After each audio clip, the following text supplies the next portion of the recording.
안녕하세요. 24시간 반도체 밀착 취재하는 황호준입니다. 영국에 ARM이라는 반도체 회사가 하나가 있는데 이게 나스닥에 상장을 한다. 그런 이유로 상당히 많이 이슈가 되고 있습니다. 이게 ARM이라는 회사를 처음 들어보신 분들이 많을 겁니다. 뭐 네덜란드 ASML이라든지 이 부분은 옛날에 삼성전자가 노광 장비 회사죠. 인수를 하려고 했던 기록이 있기 때문에 알고 계신 분들이 많을 수도 있어요. 근데 이제 이 ARM이라는 거는 조금 옛날에 한번 이슈가 된 적이 있었습니다. ARM이라는 회사가 어떤 회사길래 이렇게 이슈가 됐고 우리나라 국내 뉴스까지 나오게 됐는가 알아보도록 하겠습니다. 이 ARM 회사는 원래 나스닥에 상장이 됐었습니다. 98년도에 나스닥에 상장이 되었었어요. 영국 증권거래소에도 있었는데 이 손정희 회장이 2016년에 인수를 했습니다. 이 손정희 씨가 누구냐면은 손마사요시라고 소프트뱅크의 CEO입니다. 인수를 해버린 후에 상장 폐지를 결정을 했어요. 그때 당시에 이제 엄청난 프리미엄을 주고 인수를 해왔습니다. 현재 주가의 45%를 더 쳐서 그렇게까지 사왔습니다. 그때 이제 세간에서는 상당히 너무 비싸게 산 거 아니냐라고 했는데 오히려 비싸게 산 것 같다. 왜? 나는 이 회사의 가치를 지금 내가 내는 금액에 비해서는 세 발의 피다라고 생각을 했습니다. 당연한 소리였는데 그때 당시에는. 그러면 이제 뭔 회사길래 이렇게 손마사요시, 손정희 씨가 이렇게 사갈 정도로 상당히 각광받는 기업이었나? 코로텍스 ARM 제품군들을 팔고 있습니다. A 제품, R 제품, M 제품 해가지고 이게 전반적으로 뭐냐면은 이 반도체예요. 여기에 들어가는 반도체들을 다 만들어서 팝니다. 이러한 칩을 팔고 있어요. 이 ARM 칩이라고도 합니다, 소위. 요걸 이제 판매라고 하고 있는데 왜 얘네들이 잘 나갔냐를 보게 되면은 이해가 되실 겁니다. 그때 당시에 이제 애플의 손을 잡고 상당히 급성장한 회사이기도 해요. 근데 얼마나 많이 장사가 잘 됐냐면은 창사 이후 2021년까지의 누적 반도체 칩 출하량이 지금 어마무시합니다. 기업의 가치도 계속해서 수직 상승을 하고 있던 것도 맞는데 대표적인 이제 ARM의 파트너십 회사가 홈페이지 들어가게 되면 삼성전자라고 적혀 있기도 하고 과거에는 애플이었습니다. 애플의 성장을 동시에 같이 있었어요. 예전에 이제 에어팟이 나오게 되면서 노래 듣는 MP3에서 이제 많이 변화가 됐죠. 그리고 스마트폰, 아이폰이 나오게 되면서 이 아이폰에 들어가는 칩셋을 많이 납품을 했습니다. 뒤에 후발주자로 삼성전자도 핸드폰 시장에 뛰어들게 되면서 이 두 회사가 이 AR랩의 대표적인 파트너십 사였습니다. 그리고 이제 AR랩의 대표적인 특징은 팹리스 회사의 팹리스입니다. 대신 말해서 여기서 이제 주된 매출이 로열티를 받습니다. 이 매출이 이제 로열티 매출이 한 해에 약 15억 달러. 한국 돈으로 하면 약 1조 9,800억 원 정도 됩니다. 2021년도 기준으로 했을 때 이 설계도를 쓰는 거에 대해서 로열티만 해도 이런 정도로 나오고 있는데 상당히 대단한 회사입니다. 2조 원 가까운 매출액이 그냥 로열티만으로도 찍히는 그런 회사이기도 한다. 라는 거죠. 자, 그런데 제가 앞서서 이 ARM이라는 회사가 다시 나스닥 상장한다라고 말씀을 드렸었죠. 이 ARM이라는 회사 지금 누구 겁니까? 바로 손 회장 거죠. 손정희 소프트뱅크 CEO가 지금 현재 100% 지분을 거의 갖고 있다라고 보시면 돼요. 뭐 일부는 손정희 씨가 갖고 있고 일부는 소프트뱅크 비전 펀드가 갖고 있는 그런 구조로 되어 있습니다. 자, 처음에 이제 손정희 씨가 이 회사를 인수를 했을 때 ARM의 전망은 정말 좋았습니다. 좋았기 때문에 이제 프리미엄을 얹어주면서까지 사왔었는데 그때 당시 이제 손정희 씨가 비전 펀드에서 약 110조 원 정도를 투자를 하게 되면서 뒤에 보이는 회사들, 이 스타트업 같은 회사들을 투자를 엄청 많이 했습니다.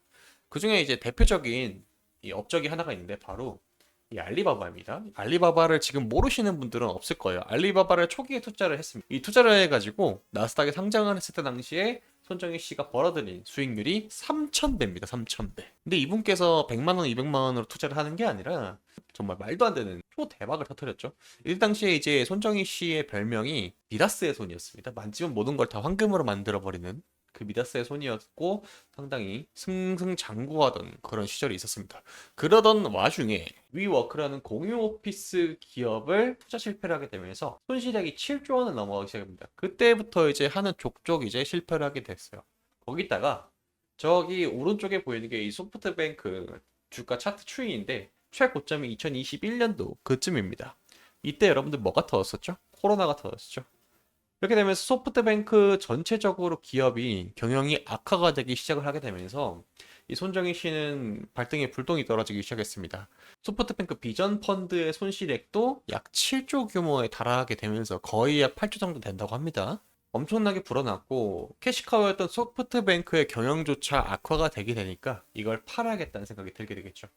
그러게 되면서 손 회장이 엔비디아에 ARM 매각을 추진을 하고 있었습니다. 엔비디아 또한 이 반도체를 생산하는 회사지 않습니까? 그렇기 때문에 이 ARM이라는 회사를 갖고 오게 되면은 매년 발생하는 이 로열티를 줄일 수 있겠다는 생각이 들어서 오히려 땡큐일 거라고 생각을 엄청 많이 했을 겁니다.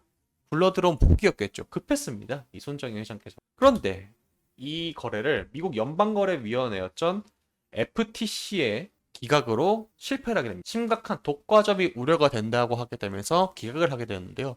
그러고 나면서 손정희 씨는 지금 돈이 상당히 많이 필요한 상황이라고 말씀드렸죠.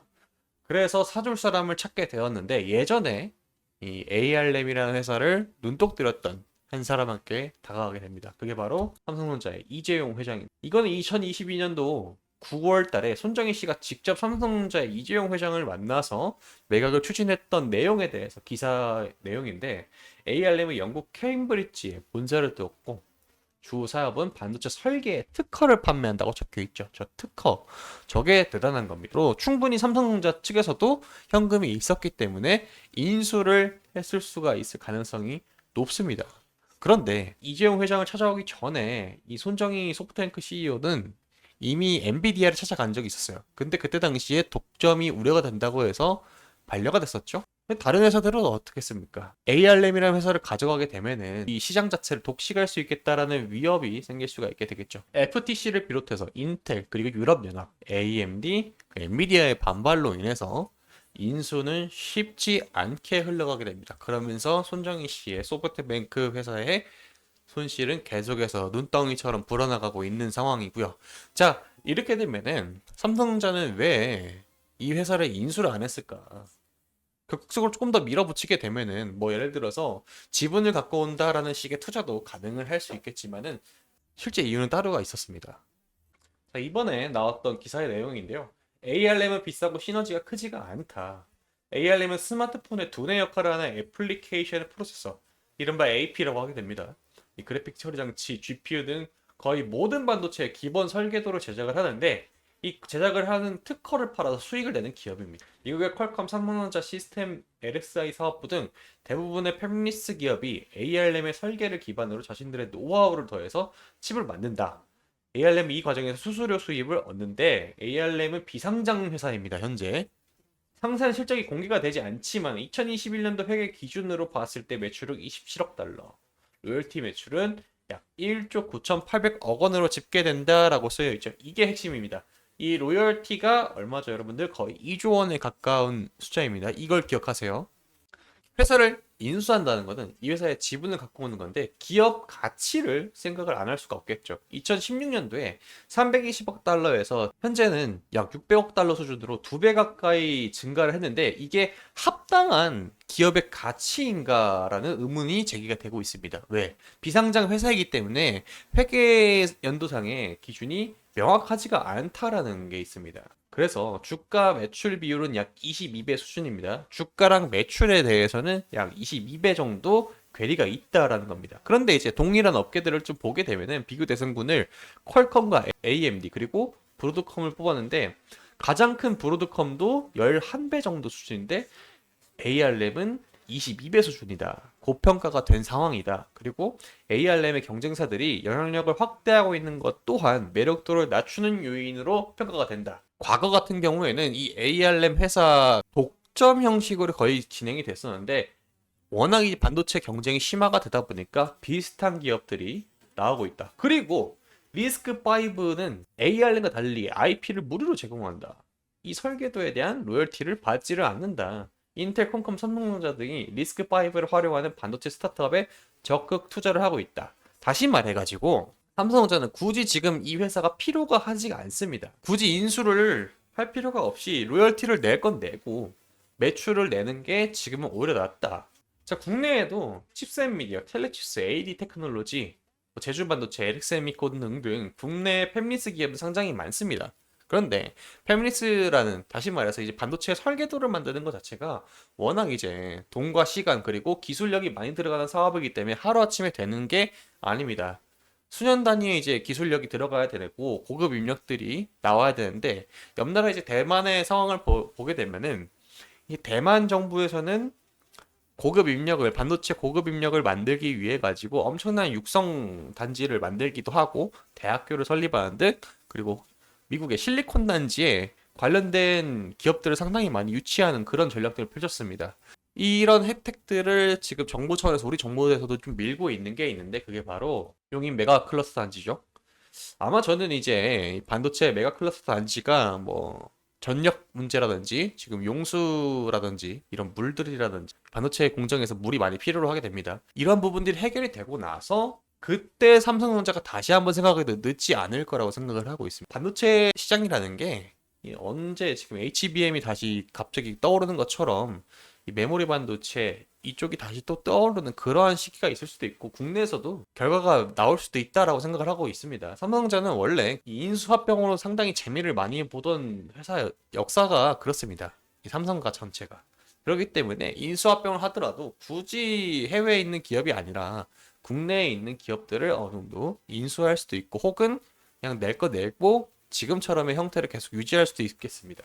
삼성전자가 지금 올해 초만 하더라도 레인보우 로보틱스라든지 그리고 용인 반도체 메가 클러스터 단지라든지 돈 나갈 곳이 상당히 많았습니다. 턴어라운드 하고 있고 어느 정도 좀 좋은 모습도 보여주고 있으니까 후반기 때 그리고 2023년도, 2024년도 많은 매출을 일으켜가지고 모아놓은 현금으로 뭔가를 시도하는 게 더 전략적으로 유리하다라고 판단하고 있는 걸로 보여지고 있습니다.